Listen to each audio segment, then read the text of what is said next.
Hi friends, today I will do another grammar video, and today's grammar is about past tense.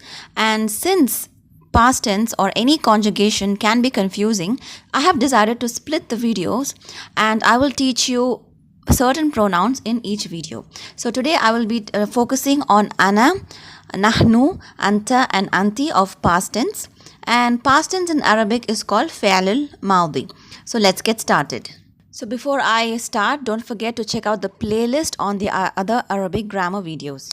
Now let's learn ana. Ana means I. And now let's learn the conjugation of ana. So example, fa'ala is a verb, fa'altu. Fa'altu means I did. So in the ana verb conjugation, you have to end with tu.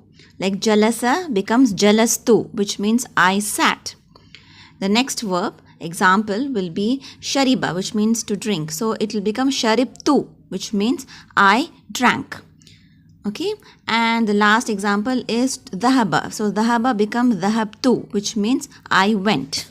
So now let's learn the conjugation for nahnu. So whenever nahnu is we, so whenever we want to conjugate for nahnu, we add na at the end of the verb. For example, fa'alna, which means we did.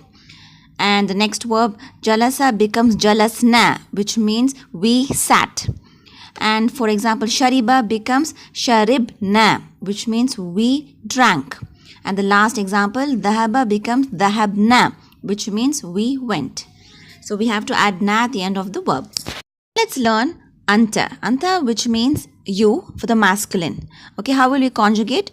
We have to add ta at the end. Fa'alta. So fa'ala becomes fa'alta, which means you did.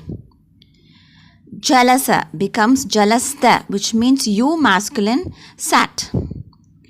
And dhahaba becomes dhahabta, which means you went. You masculine went. And shariba becomes sharibta, which means you drank.